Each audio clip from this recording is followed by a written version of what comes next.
Ladies and gentlemen, welcome to another Bulletproof for BJJ podcast. I am JT. I'm Joey. What's up?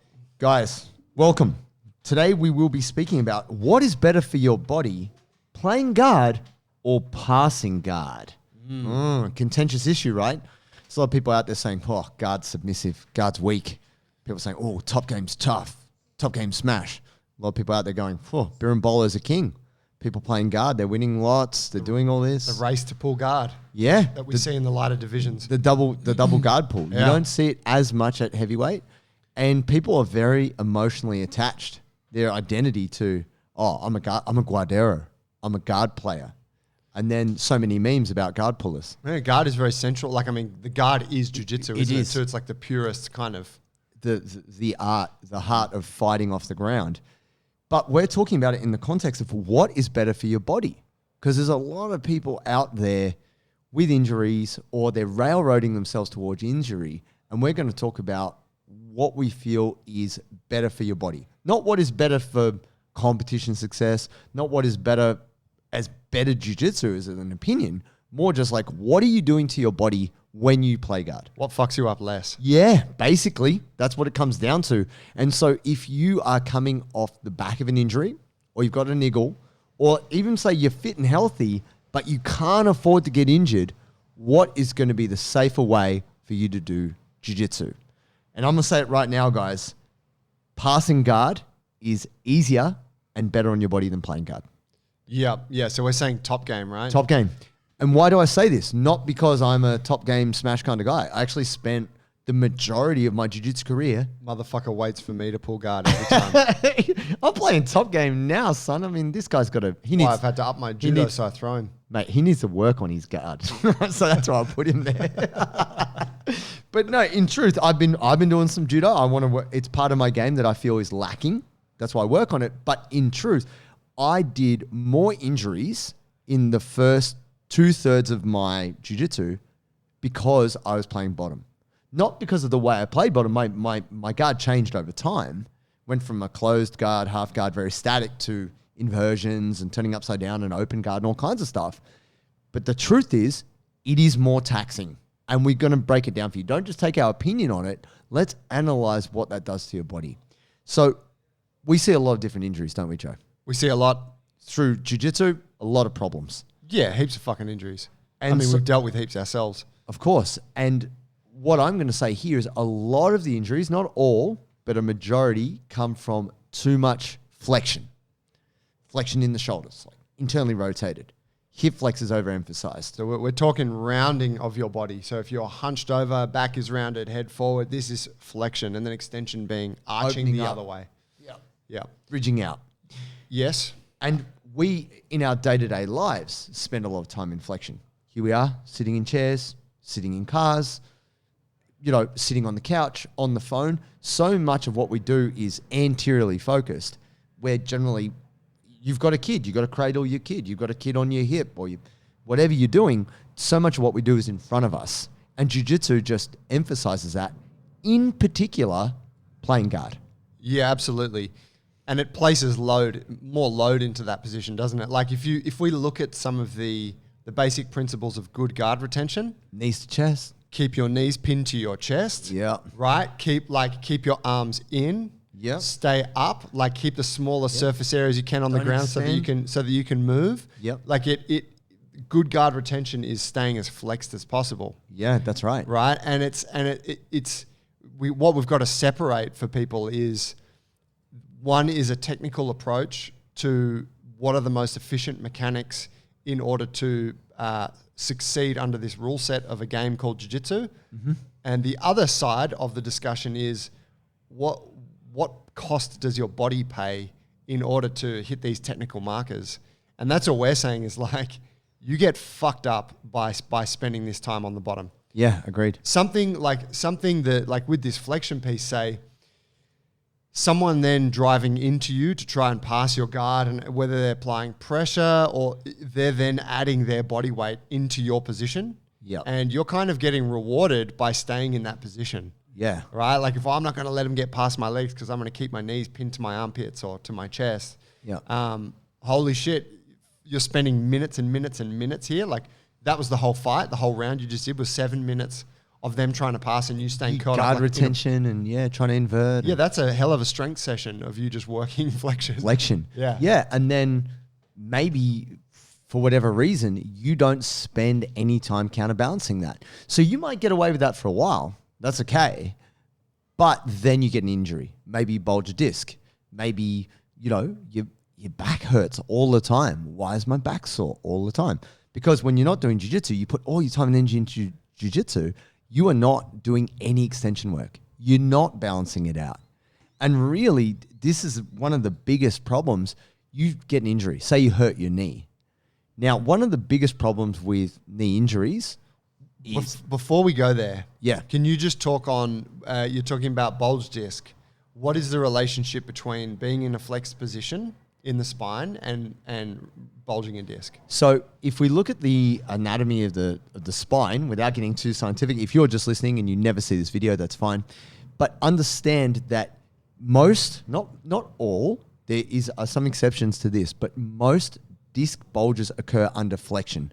So your spine is rounding forward, and the disc is what sits in between the vertebra, Yeah, right? if we think of Like it a almost little like sack? a little gel sack, like a brake pad, and that if you take a certain amount of load through your spine and your vertebrae move in a certain way, and you take more load than your ligaments and muscles can, so your connective tissues and muscles can support, that load will go directly into the spine. And if there's too much pressure, you can get like a pop. Yeah. And basically the structural integrity of the sack, the gel sack, pops. I don't know if you've ever seen like a basketball that gets an egg, Yeah. right? It's almost like that. And then the inside lining pushes out. Yeah. It's very similar, but that can then push on nerves. Like Jai when she fought Wang Li. Off her head. Yeah. No, look, That kind of bulge? it's a confusing metaphor. Not dissimilar. Just so this massive egg. No, it's actually a much more smaller and nuanced. But sure, you can imagine that if you like. The problem with it is because you have so many nerves innovating from your spine, it puts pressure on them, and this can result in massive amounts of shooting pain down your leg. It can result in not paralysis, but like muscles seizing up and not relaxing. And these take a long time to heal. Here's the thing. Habitually in your life, you're in flexion. A lot of the time when people are rehabilitating disc bulges, they have to do extension work in a very slow, easy, controlled way. And then they have to strengthen that. And it's all this time that you lose from spending, having an extreme case of flexion under load. Now, we're not saying if you play guard, you're going to herniate your discs. That's not what we're saying. But that said, if you are out there and you're playing guard and you're starting to get pain in your lower back and you feel like you can't stretch your hips, It's a risk factor. It is. Absolutely. But don't get me wrong, as much as there is some flexion in passing guard, if you look at the modern guard passing, you're not down on your knees, just rucking in like a rugby player. You're standing up, you're moving around. It's a much more mobile, on the feet game. So there's a lot more agility involved, and you have to be able to keep good posture. I mean, there's times when you might pressure in, but for you to successfully really put pressure into another person, you have to keep your back kind of straight-ish. Yeah, I mean, you might. There might be a degree of flexion, but it's nowhere near under the load that it's in. Say when someone's trying to stack past you. Definitely. Like if I'm putting your knees over your head, Oh. and I'm trying to crush, your chin's getting crushed to your chest, so you got that upper back flexion, Fully rounded. But then we're also because the knees are shoved into the mats and the hips are up, it's putting all this pressure on your lower back.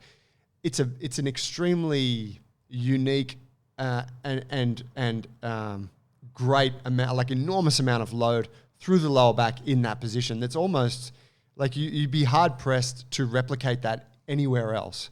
Yeah, and that's the thing. Your feet are in the air. They're dangling. You can't form tension through your legs. You can't form tension through Your glutes, or your hips. which is the major stabilizers for your pelvis.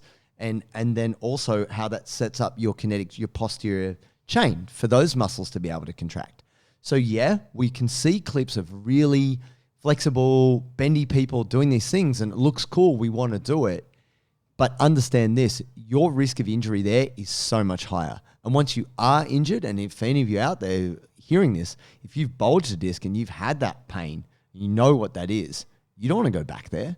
That's the last place you want to be. So the next step on this, we'll step away from the spinal. We're going to go to knees. I'm going to actually say knees is a big issue when it comes to guard playing as opposed to passing. This is why. We're going to talk about in the context of like an open chain or a closed chain movement. So when we refer to this in the gym, you can look at a squat. Barbell on your back, barbell squat, or any kind of a squat. Your feet are based. This is a closed chain movement. Two feet on the ground, closed chain.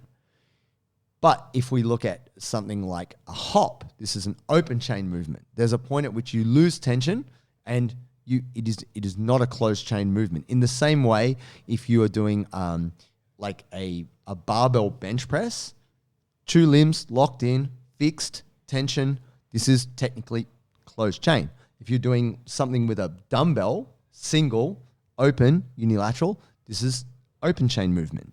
Isn't barbell bench press open chain because it's limbs are moving away? Versus like a push-up would be closed chain. Because the way I see it is feet planted on the floor, hands planted on the floor, closed. Potentially, yes. No, I will see that. No. That's probably a better example. But I was going to say, for example, like a leg extension. Well, wait, we've given them 2 examples. But I think let's like boil it back. The open chain is essentially when you are fixed on the ground. So you're standing and you're doing the squat, or you're fixed to hands and you're doing your push up, versus you're moving the limbs away from your body. Right. Which would be this is a clearer definition. Yeah. Thank you, Joe. But I'm saying if we look at a movement like a leg extension machine where somebody is sitting and they are extending their leg, and their foot is not based, this is an open chain movement. Yeah. So let's relate this back to a guard scenario. If you're playing open guard, you know, I'm not sure if you could really because no one really talks about jiu-jitsu this way. I'm not sure if you could say a spider guard is closed chain. I'm not sure if you could say that because there's moments where you lose tension, right? Jiu-jitsu is very asymmetrical. It's very rare that you have your feet very evenly placed, tension, both legs, etc. But look at lasso, right? You are like taking your leg around, your foot is hanging out in the air, and you've got a whole lot of tension through your lower limb, your quadricep, your hip, but your foot is not based in any way. So as much as you are forming tension through a bit in your quad, a bit in your hamstring, your leg is just dangling in the air. And this is actually much more precarious than if you had your foot based on the ground. Say you were trying to pass the guard, you've got a low base, you've got your combat base, whatever it might be, and you're trying to negotiate the guard. Your foot is planted on the ground. Even though your stance may be asymmetrical, it is far easier for you to form tension through your quads, your calves, your hamstrings when your foot is based on the ground. Yeah. So in terms of your knees, whether you have an injury or you don't have an injury, don't get me wrong, if you've got a really wild guard playing partner, like we had this guy at Absolute called Crazy Legs. He's very flexible, but he's also a big, strong guy, and he would just flail. So you were probably going to get a black eye. So, you know, if you've got a real wild guard player, you might still get injured by getting kicked in the face. But if we're talking about potential knee injuries, you having your feet in the air and trying to leg pummel and do a variety of things, your knee is less stable than if your foot was based on the ground. Yeah. That's the context in which I'm kind of talking about it here. Yeah, I think like if people like you can even like try this, like you're standing in your combat base or, you know, in your fight stance and you're standing on the ground, you can reach down and like feel the tension through your legs, through your hips, your glutes are working, quads on a little bit, hammies on, calves, like all the muscles of the leg and hip are like on right now, versus you're on your back. I'm trying to like stack past you and you're like egg beatering, like pummeling your legs back in. Those muscles are not all on in the same way. No. And yes, when you establish your guard, you can then create tension and create this connection and that can activate things. But when it's this scrambly kind of flaily part where you're pummeling and it's this more haphazard piece, there's a real lack of tension going on there, isn't there? And that's when particularly the knees, the ankles, the hips are under threat. Definitely. And if we think about how the knee stabilizes, quads are super important. But when we're playing guard and we're pulling our knees into our chest, we're talking about flexion versus extension, right?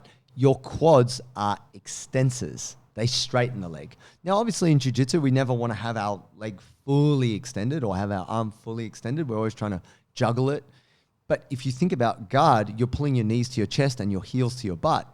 This is hip flexors on, hamstrings on. Quads aren't doing a lot. And I don't know if you guys have ever had this where you've had somebody jam your heel into your butt really suddenly and your knee suddenly goes into flexion. You're like, oh, that wasn't comfortable because there was no tension around the joint supporting it. You've just have your leg jammed into a weird spot under like their load without your muscles supporting the joint. And this can create pinching, like tears in the meniscus, all kinds of things. Well, yeah, that is when you are at the greatest risk of tearing something, right? Yeah. Your body your joint gets pushed into a position without any load through the tissues to support it. No tension through those tissues. That's right. Yeah, sorry, no tension. Yeah. Absolutely, that's where you can fuck shit up. Yeah, and so let's now take it to a dealing with injury perspective. Regardless of whether it's an upper body, lower body, back, neck, if you're lying on your back, you will be using your neck. If you're lying on your back, like trying to sit up, you are going to be using a lot of your core musculature, right? If you're lying on your back, even though if you have a knee injury, you've got your leg in the air, you're thinking, oh, there's not much load in my leg. As soon as someone grabs your foot or grabs your gi pants and leg drags you, you're no longer under control of that leg. Like it's no longer a choice for you now. Whereas if you are standing up and you have a knee injury or an ankle injury or anything, you get a certain level of feedback from how much weight you put on your leg. If you can't put all of your weight in your leg, you probably shouldn't be rolling. Let's be honest. Because someone might shove you to that leg trying to sweep you, and then it's your weight, their weight multiplied, and then you're falling over and you might re-injure yourself. But as a feedback mechanism, if you're coming back from injury, doing some drilling from the top position, it's much more under your control. So you're like, hey, I can't kneel here. Can we do the other side? Or, hey, I can't put all my weight in that leg. Can you not sweep me that way? Like you're getting that sensory feedback. When you're lying on your back in your guard and your legs in the air, you're like, it feels fine. Yeah, I can work from here. And then you're fine until you're not. Yeah. So when you're dealing with injury and you're coming back, if you're trying to work out, man, how do I get back on the mats? I'm not sure what I should be doing. My recommendation, as somebody who's hurt every single major joint in their body, the kind of slow integration or the slow coming back without doing yourself any mischief would actually be to start by doing some kind of guard passing drills and some stuff where you very much have your own body under your control. Yep. And that's going to require an understanding training partner as well to let you do that. Absolutely. I think, I guess maybe one condition to the, talking about the perils of playing the bottom position is if you go to something like a closed guard, a closed guard can be more safe for an individual because you're kind of locking the position up, you're closing the legs, you're wrapped around them, you're taking away a lot of the chaotic nature of these transitions in open guards. But it's very, like keeping your guard closed is very demanding. Absolutely. If you've got some joint integrity issues. Yeah, I didn't fuck with it when I was coming back from the knee. Right. Yeah. So, keeping your guard closed against any like hard opponent, whether your joints are 100% or not is hard. Yeah. So I agree with you. Like, closed guard is more controlled, but it just demands more of you to be able to stay there and work from there. And invariably, at a certain point, you will open your guard. Yeah, it's true. It does happen, whether it's forced open or you choose to. But then I want to also speak to part of the reason why I have shifted my attention away from, not that I don't play guard, I play guard as much as I play on top. What I do find is that I eat a lot more, like I cop a lot more from the bottom. I'm more the nail than the hammer. Right. Like, even though it's not a problem, it's like part of the game in terms of getting kneed in the head or cross-faced or like twisted or right. You bumped. get more beaten up. Yeah, I find that I come out of sessions feeling much more. Don't get me wrong. When I do judo and I get thrown on the ground 100 times, man, I'm feeling sore from that. But I'm not talking specifically about takedowns. I'm talking when I say no, Joe, I am not going to pull guard against you. We're either having a stand-up war or you're pulling guard. I find I come out of those sessions, the only thing that I really feel the most is probably my fingers. Yeah. Because I'm grouping a lot, whether, you know, gi or no gi, I'm always trying to grip and control, but my back feels fine, neck feels fine. True. Your hips are less tight. I mean, how about yourself, Joe? You've done the knee surgery thing. You've come back. You've done extensive rehab. You do ongoing work. Where did you feel most vulnerable when you were? Oh, undoubtedly on the bottom. Yeah. Yeah, because I like to play X guard, and you know, and I suppose my leg was just not working. Wasn't working particularly well for a long time. So it was what I found was my guard was getting passed easier, right, which then meant I had to work twice as hard to recover back to a shitty guard. Right. And it just meant that I was copying heaps of damage, because the thing is, like, if you like, say we all look at, for people listening, you look at rubber guard, you look at these rubber guard assassins, you know, and you're like, wow, look at the way they just grab their leg and reef it over in front of someone's face. Yeah. And you're like, that's fucked for your knee. Like, your knee is absolutely getting fucked right now. But you can do it, right? Same way when someone passes my guard and I'm like, holy shit, my guard's about to get passed by this blue belt. Sure. Right? I'm like, Scramble. I'm getting my fucking leg in front of their face. I don't care how it happens. Find a way. There's a price that is paid for fighting to this degree where it's like, I'm just getting my leg back in. So I'm going to invert, I'm going to turn, I'm going to bring the leg in. Lower back's getting fucked up. Hip flexors are getting super jacked. Yeah. You know, my knee's getting all this weird pressure put through it. But in the moment when you're warm, dude, it's the game. Yeah, you can get away with it, right? You just got to make it happen. Exactly right. So that whole, like, that scenario of like, I got to get my guard back, or I got to fucking not let them pass. There's like, I'm paying a price every time I go to that realm. Whereas when I'm on top, and this is assuming I'm not getting swept and then just having to play from the bottom. Of course, right, which does happen. Yeah, assuming you're like, all right, you can maintain a top position. Yeah, you got other issues to play with. Yes, there are other risk factors, but you're not dealing with any of that shit. Yeah. No one is compressing my lower back when I'm on top. Yeah. No one is like grabbing my chin and like pumping it into my chest and compressing my cervical spine. Yeah. So it's like, yeah, other risk factors, but definitely not those ones. And so for someone, coming back from the knee surgery, I found that top position was just way safer for me. Yeah. I was in way more control. I could deal with, I had new problems, but I didn't feel as physically threatened. Yeah. And certainly my knee didn't, because my knee's out of the equation. Yeah. Right? Unless I'm stepping in and then getting leg entangled. Another story. But that's right, because then some people are going to be like, well, how about leg locks? Yeah, they don't work. Well, look, if you think you're a candidate for knee surgery, or you've had knee surgery, it might be as a result of a leg lock. Maybe you need to leave them alone for a little while. We're talking about coming back from injury here, people. So let's just... It's like on that though, from a jiu-jitsu technique perspective, I found that there was a point at Alliance where I trained where I used to just play shin to shin and pull everyone into my X guard. Yeah. And it worked really well. Sure. And then at some point, someone asked the coach, hey, Joe keeps nailing this. And coach's like, hey, guys, today we're workshopping how not to let Joe get his guard trained. And I came in and all of a sudden, people are beating it. No one will let me get my shin close to their shin. Yeah, right. Everyone's legs are back and they're driving into the guard with the upper body, more of a pressure pass. Right. And that's been fucking me up for like 12 months now. But my point is, what's beautiful about that is their legs are out of the equation. Yes. And so, whatever, you play however you want to play. But if you were someone who's like, I don't really trust my knee, or I got a little injury there, I just want to play like that, play more of this upper body pressure passing style, your legs are under way less threat. That's true. And I want to move this kind of chat to more like a longevity piece, because this is something that no one talks about in jiu-jitsu, right?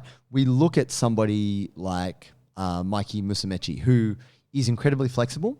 He's also incredibly strong and is just an exceptional physical and also jiu-jitsu mind, right? Absolute exception. I have heaps of people saying, oh man, I want to have that Mikey Musumeci squat. It's never going to happen. You are not going to have that range. It's super deep squat? It's not just deep. He can sit into the squat and then touch both his knees down to the ground and come back up. Right. Like butt to the floor kind of vibe. Well, he goes butt to the floor and then touches his knees. Yeah. Internally rotates. So like, he's an exception.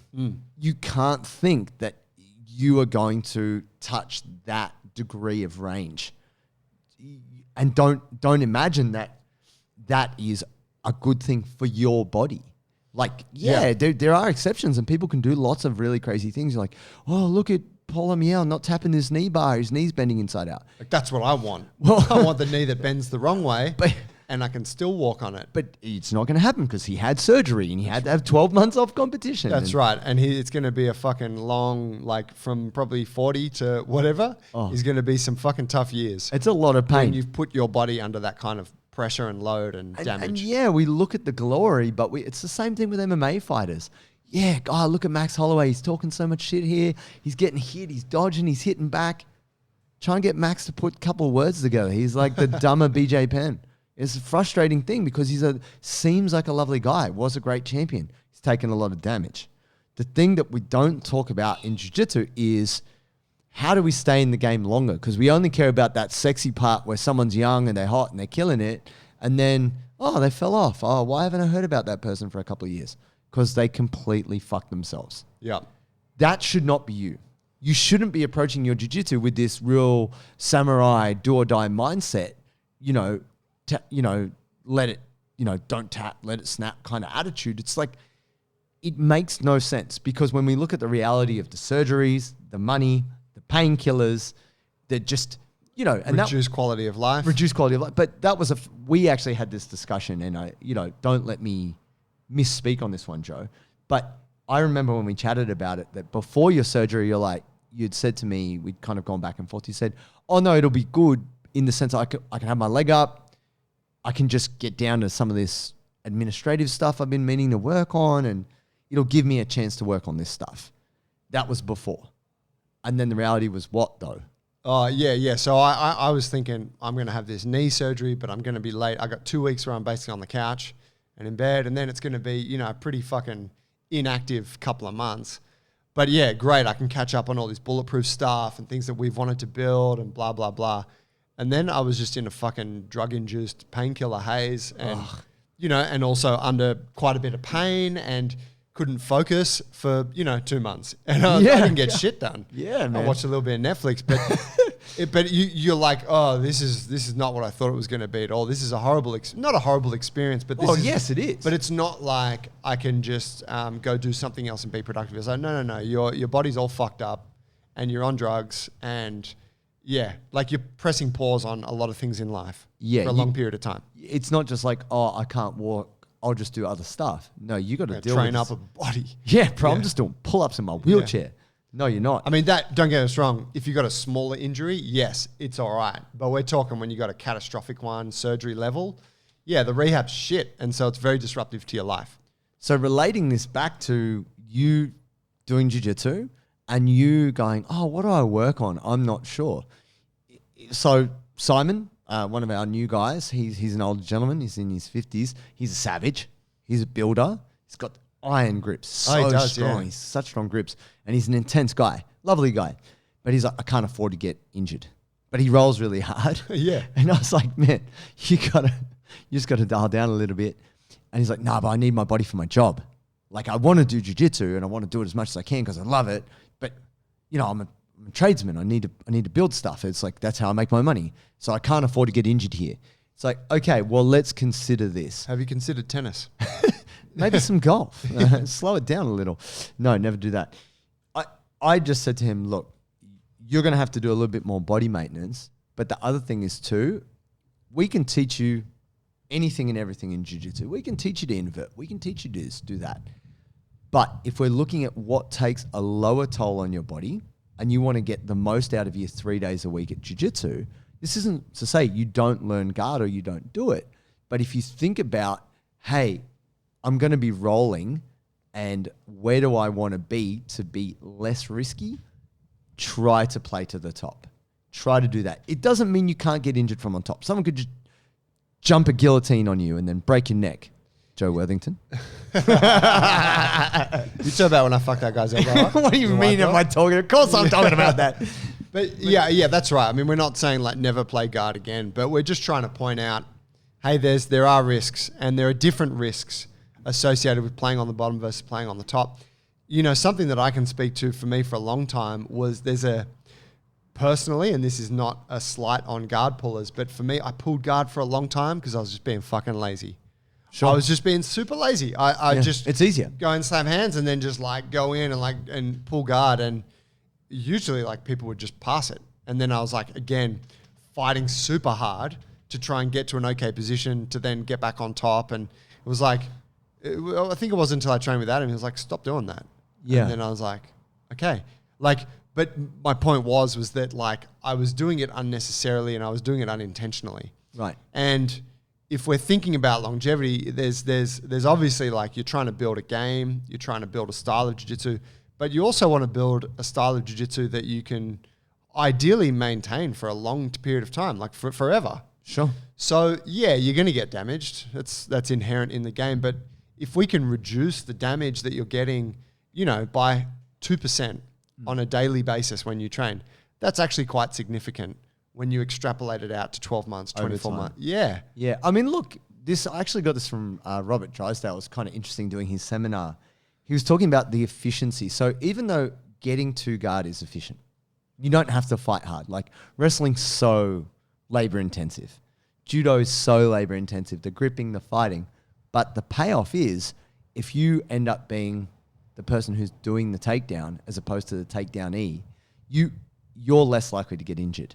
Like the majority of injuries that occur from stand-up fighting is the person who gets taken down. Right. So the barrier to entry there is if you suck at stand-up grappling, you're more likely to get injured in the process of getting good at it. But once you're good at it, you're pretty safe. You know, like you're doing well because you control where it goes next. If you know your takedown well, you know where it's going to end up. But this is the thing I want to say. Sure, pulling guard is less labor intensive. Like you're saying, you were kind of being lazy with it. But if we're just talking efficiency, if you've got to do multiple rounds, you're like, it's way easier for me to just pull guard as opposed to trying to have this stand-up war because you don't know what's going to happen, right? But this is what I want to say. What Drysdale had said to me is, let's think about this. When you're passing, gravity is on your side. Gravity is pulling you into the person. Gravity is supporting you. When you're playing guard, not only are you fighting your opponent, you are also fighting gravity. That's a good point. This is hard work. So yes, if you have strong, tight hip flexors and a really strong core and flexible hips, is it easy for you and efficient for you? Yes, that is true. But if you have stiff knees, stiff hips, a tight lower back, you're going to have to do so much work to just put yourself in a good, you know, fight-ready position to do that. Yeah. Whereas it is absolutely less labor-intensive for you to improve your hip mobility a bit, ankle mobility a bit, knee mobility a bit, to be able to play from the top, if that makes sense. Yeah, it does. And so I always think this, as much as I love guard, and I actually think, you know, there's so many good back takes from different guard positions. It's like, it is magical to watch. And when you pull it off, you're like, yeah, nailed it. The worst thing, and I was saying this about deep half guard to Jeremy, one of my students, you're going to cop a lot of pressure. You're going to be eating a lot of groin in the face. You're getting a lot of wear and tear on your ribs. So even though it is a very effective sweeping position, you need to know you're going to cop it from there. Yeah. And so overall, I think to Ollie from Alliance, who plays a lot of deep half. He loves deep half. And, you know, half the time he pulls, he's really good at pulling it. Half the time it goes up and down, but half the time he'll be successful in sweeping me with it. Half the time I will just cross-face the fucking shit out of his head until he lets me pass. Yeah. And it's like, yeah, it's 50% effective. Well, but there's a lot of cross-face. But I mean, that's Ollie. But I mean, even like go to Bernardo, right? His deep half game's so effective, but he always had facial grazes. He always had deep gouges in around his eyebrows and cheeks and like, but he's a tough guy. He just ate that and was like, I'm prepared to cop it, but also had a lot of injuries too. Yeah. So if we circle back around to what is better for your body, and we're talking about longevity, we're talking about you being a human, sitting in chairs, driving cars, doing your job. Flexion is the root cause of loaded flexion in particular is the root cause of so many injuries. when we look at people playing on top, there is more extension involved. Standing up out of guard, extending your hip. Like there's so much more of that. And the supporting musculature of your calves, hamstrings, quads, glutes, lower back, they function better together with your feet based on the ground. So can you use your legs from guard and use your hammies and your quads? Yeah, of course. You totally can.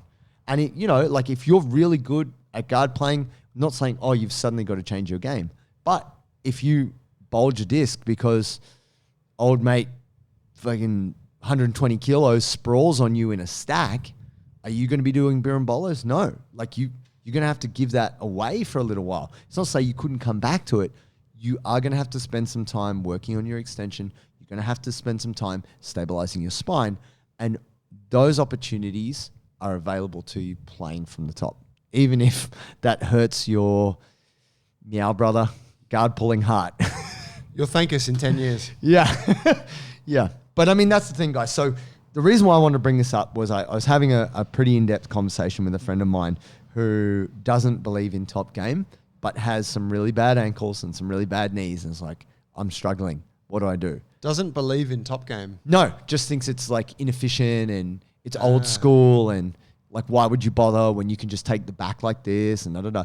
But that said, he's younger than me. He's 12 years old. He's 26 years old and he's already feeling aged through the ankles and the knees. And he's like, man, lasso's killing my knees. Man, every time I do this, someone tries to grab my foot and I turn but he's like, I'm in pain when I'm not doing jiu-jitsu. He's 26 years old. So that being said, whether you've got injuries or you don't, I am going to put it to you, my friends, that for longevity, passing the guard is better for your body than playing the guard. There it is, folks. Take it or leave it.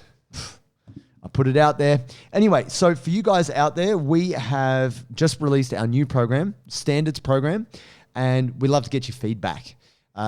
We want you to give it a crack. Now, there's some people out there, like we have always promoted training 2 days a week with other bits and pieces, but we want you to elevate your standard.